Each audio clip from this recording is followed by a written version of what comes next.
Hello, everyone. This is Adam Meister, the Bitcoin Meister, the Disrupt Meister. Welcome to the One Bitcoin Show. Today is November the 14th. 2018. One Bitcoin equals one Bitcoin. Strong hand. Bitcoin is the next Bitcoin. And that's all you need to know. I could end the show right now, but I'm not going to end the show right now. So I have said many times, there are going to be days when it goes down by 1,000. There are going to be days that it goes up by 1,000. There are going to be days when it goes down by 600, up by 600. So we had one of those days, but you got to value your wealth in Bitcoin. But if we had one of these days that we went down by a lot, just imagine the days when it goes up by a lot. And you'll know that you still had the same amount of Bitcoin because you had a strong hand on those days when it went down by a lot. And you'll be that much happier on the days that it goes up by a lot. So I guess the big news of the day was that on Poloniex, the top markets in terms of volume of Bitcoin trading were SV with 5,170 Bitcoin, ABC with 4,814, and BCH with 3,097 Bitcoin, and Ripple, there was a 1,675 Bitcoin. So no, and you know, that's just one exchange, but in terms of Bitcoin trading, those are the four highest coins, and two of them aren't even coins yet. So I don't think it's a coincidence that, you know, there's been all this Bcash wildness, and then we had what we had today in terms of the fiat Bitcoin price. It would be an awfully big coincidence. So we are going to get into, well, that it's not a coincidence. And the following tweets sum it up pretty nicely. Now, by the way, I'm gonna do my regular show, but I'm gonna have I wrote a lot of stuff down. I'm going to read it to you in a second. So this is going to be a little bit of a different show. And the next few days are going to be a little bit of different shows. We have two shows tomorrow, most likely, in fact. So here we go. Here is the tweet from Aaron Von Weirdum, and he's got a great article also linked to below. And everything I talk about in this video is linked to below. Pound that freaking like button. So this sounds like crazy talk, but if it's shown that a major top four coin can be taken over by brute force, would that really not affect these markets at all? Keep in mind, like a Keynesian beauty contest, even the perception that this would be the case is enough to make it so. So again, if someone's talking of, even if it's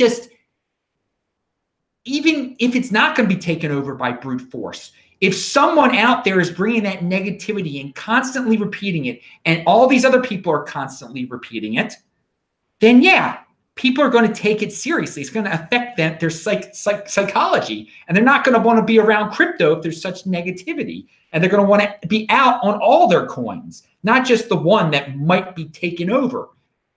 There's another tweet from Aaron Von Weirdum that shows that, well, what's going on here. Hash eventually follows price, not the other way around. But if you convince the market, you'll 51% attack a coin out of existence, you'll negatively affect the price, potentially starting a downward spiral of lower hash and lower price. This appears to be fake Satoshi's play versus ABC. Downward spiral because lower price suggests lower hash, which makes the attack more likely to succeed. In turn, negativity affecting price and so on. So the people who are bringing the negative vibes and talking about wars and attacks, they know psychologically what they're doing. They're making the price go down of that number 4 cryptocurrency called Bcash, and thus the hash rate will lower, and thus they'll be able to take it over with less hash. They're faking it until they make it, okay? Who knows how much hash power they have, but what we do know is that if the price goes down, that they won't need as much hash to take it over, first of all. So, and that helps them. So again, here's some links also that I linked to. Aaron Von Weerdum has a great Bitcoin Magazine article about this Bcash thing. And then there's another article that I label Attack. And you know what? I don't even know if I linked to those 2 tweets below, but whatever. Look on Aaron Van Weerdum's Twitter feed and you can find them. And maybe I'll add them after this. So when I was running today, this afternoon, I thought of a lot of what I'm about to read to you.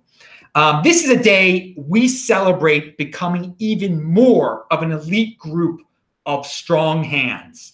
There are a lot of people who bailed today. No doubt about it, there were people bailing today.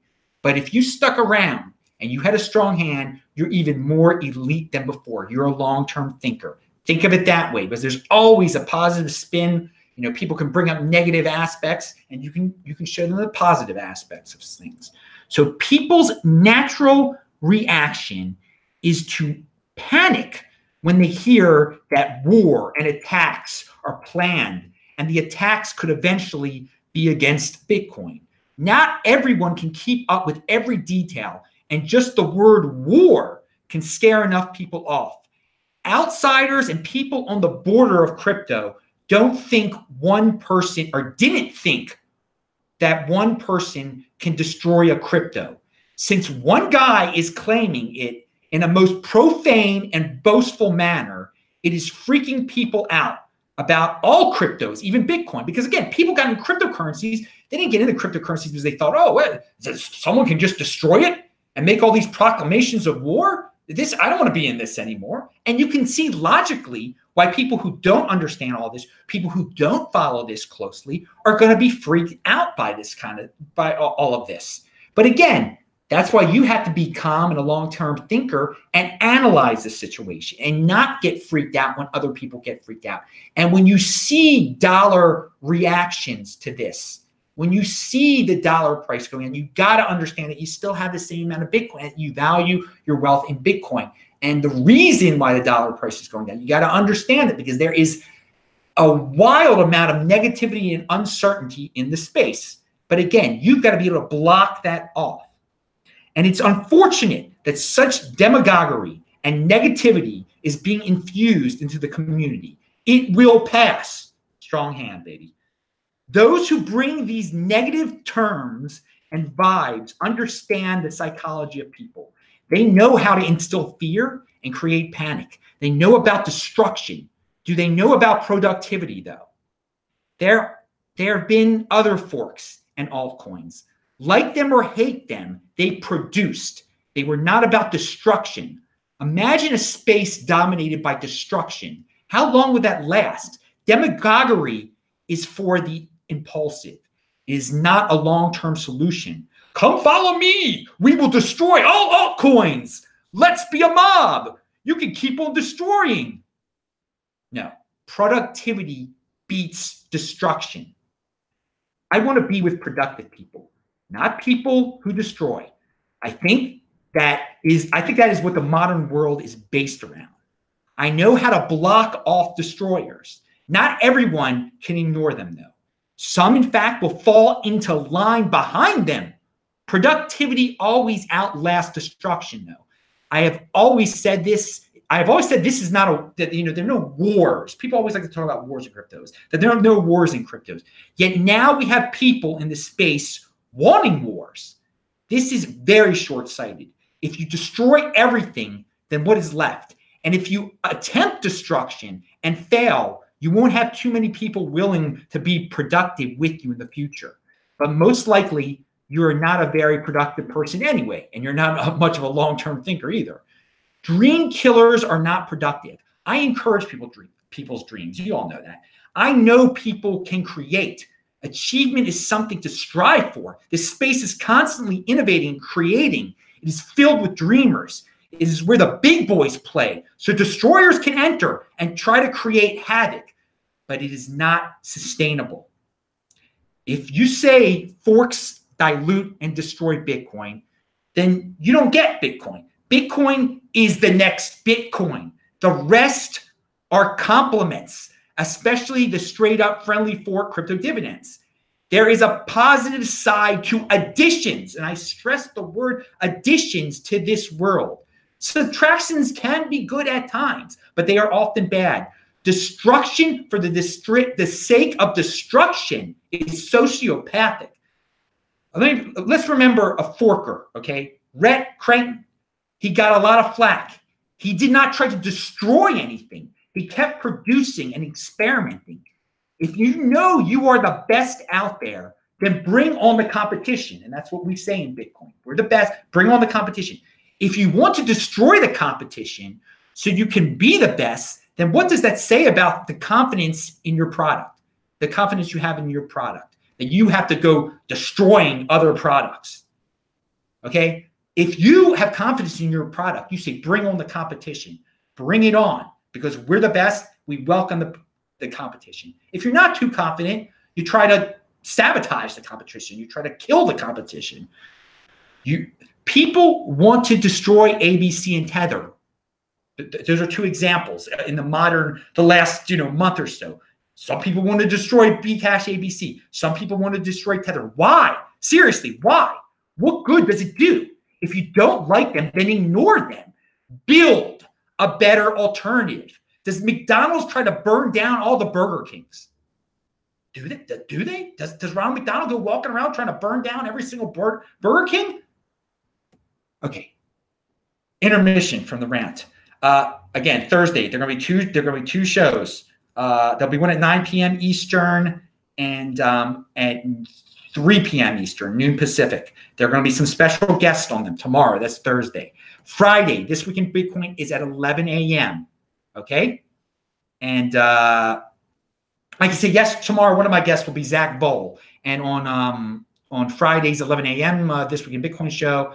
And these will be after, who knows what will be going on in Bcash then, but Tawanda Kembo from Zimbabwe will be on. Money Triggs will be on. And a guy that, this is Friday, a Dash person that some of you might know will be on. Not Amanda, another guy. Anyway, so let's go back to what I was saying. Pound that like button if you're liking this so far. So consumers buy the best product. If you don't have the best product and destroy some other products and you still aren't the best product, are consumers going to suddenly warm up to you, especially when your CEO is acting like a maniac? Remember, Bitcoin is neutral. Is what you're seeing out there very neutral right now? It seems pretty extreme to me. It seems like it's very alienating to me, to the consumers of cryptocurrency. That however this all ends, that consumers, they have memories. Are they going to be with something that's that polarizing and alienating and wants wars, but doesn't want wars anymore? Are they going to want to be with that? Or are they going to want to be with something that's neutral? So I have said many times, I am going down with the Bitcoin ship, and it's not going down. It's not sinking, but theoretically, I'm taking personal responsibility. Because people are well, why won't you sell your coins now? No. That's not, I am a holder of last freaking resort. Pound that freaking like button. And maybe on tomorrow's show, there'll be a big holder of last resort coming on too. Foreshadow. Pound that freaking like button. But I'm taking personal responsibility, okay? I'm taking personal responsibility. I'm going down with the Bitcoin ship. I know this is the future. I've got the conviction, but I'm not going out of I'm not going to try to hurt others, get in other people's faces. Whatever they want to do, they can take personal responsibility. They can do whatever they want to do. But then, so I'm going down with my ship, okay? I'm working on my ship. I'm improving my ship. I'm making sure it's not sinking. I'm pumping my ship, okay? I'm taking care of my ship. Personal responsibility. But then you have people who want to torpedo all the other ships so their ship can win. They are blamers. Instead of improving their own ship, instead of blaming their own ship, they blame other ships. And they think that if they destroy the other ships, they will be successful. Clean your freaking room, dude. Clean your freaking room, dude. Look, take some personal responsibility, dude. All right. Okay. Stop blaming the other coin. Stop blaming. Okay. You fix your own coin. Fix your own. Okay. That's what, that's personal responsibility. That's the new counterculture. But again, we got people out there that, they think they're alternative or whatever. They're on an altcoin or whatever, but they're blaming all the other coins. Like, we got to destroy all the other coins. We got to destroy let's have a shark pool. Destroy. Not sustainable. Always be positive in life, people. Always be positive in life. You will be happy. Oh no, sorry. I forgot one thing. So in conclusion, don't blame others for what is going on in Bitcoin. Okay? Whatever. There was some fiat price insanity today. Don't blame others. Understand the situation, but don't blame them. You still got the same amount of Bitcoin. Know that the destroyers are going to talk their talk, but in the end, it is just talk. Have a strong hand and use it to produce. The producers always outlast the destroyers, especially in the realm of the Bitcoin big boys. Strong freaking hand, dudes. So always be positive in life. You will be happy and in motion. Those who are always negative and destroy may be smart, and they may be rich, and they may be able to buy a lot of women and a lot of fancy cars, but they are always searching for happiness and will always be stuck in that unsatisfying loop of negativity, always blaming others for their unhappiness, always looking for the scapegoat to destroy. Pound that freaking like button. Okay, some real quick takes. So obviously tomorrow is November 15th. That's the day of that fork. Again, expect more turbulence in all of cryptocurrency because there's a lot of negativity out there. You got to be able to wall it off. You got to be able to think long term how this is just a blip on the freaking radar, okay? It's just a blip on the freaking radar. But they're going to be some other, November 17th, they have some stress tests also that they're going to be attacking Bcash, and who knows what. If you have Bcash, you're not going to be able to use Bcash for a while. That also is there are going to be articles about how can a major cryptocurrency not be used. They're going to be, you got to expect the worst from the mainstream media on this. And it will be, and you're going to say, well, it's Bcash. But no, again, remember what I said at the beginning of this show. People on the periphery, on the outside, who don't clearly understand what is going on, they're just going to blame it all on Bitcoin. This is not normal activity when you can stop a crypto. That's not what people expect a cryptocurrency to be, okay? That it could be turned off and stopped and attacked and warred. And Bitcoin can't be, okay? Bitcoin can't, and we'll have guests that discuss that. And there have been people all over the space explaining that. But again, Bcash might be number 4 on the coin market cap, but it's got some major issues. Being number 4 doesn't mean anything, really. It's only number 1. And I think people are learning the hard way that there's the cream of the crop, and then you might have these top tier altcoins, but even these top tier altcoins got major issues where freakish things can happen. But a lot of people are going to interpret that these freakish things can happen in Bitcoin also, and that is not the case. It is the difference. It is different. It is the world reserve cryptocurrency. And because of that, these loud negative talkers out there will be talking bad about Bitcoin also, and will try to destroy Bitcoin also. But again, and as the reoccurring theme is that the producers, the productive, always outlast the destroyers. That is unsustainable. Destruction, war is unsustainable. Okay, so again, if this SV thing totally fails and implodes, then there might be the whole crypto market might go flying back up again. People might be like, oh, that was just a blip in the radar. That was just a freak. He's gone. Yay, we're free of the freak. Maybe not, but that's just something to think about. But another thing to think about is that most likely he's not going, this loud talker, the fake Satoshi, the one who has brought so much negativity and talk of destruction into this space, he is going to claim victory no matter what. No matter what happens, he's going to move those goalposts. So understand what's going on. And when he tries to move those goalposts, and when he tries to claim victory, You stay productive and you stay focused on Bitcoin. And you're like, great, dude. Your altcoin, you did well with your altcoin. 1 Bitcoin equals 1 Bitcoin. You know, keep your negativity and your destruction in your little corner over there. Go play with your buddies. And hey, but you know, you moved the goalpost, by the way. So anyway, I'm Adam Meister. And so, but again, don't be freaked out when he does claim that. I mean, this is a message to all my people out there that love Bitcoin and cryptocurrency. There are people that will always move the goalpost, that will always try to scare you that they won, that you're going to lose, that you're going to get beaten.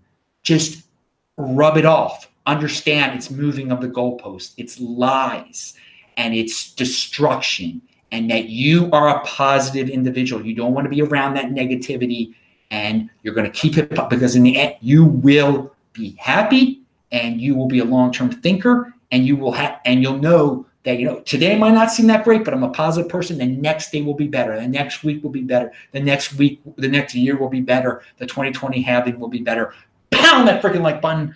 I'm Adam Meister, the Bitcoin Meister, the Disrupt Meister. Remember to subscribe to this channel, like this video, share this video. Check out the notes section below. I will probably be back at 3 p.m. Eastern time tomorrow, and definitely be back at 7 p.m. Eastern time tomorrow. So I might have said 9. I hope I didn't say 9 earlier. Anyway, I'll say hi to you guys in the chat. See ya.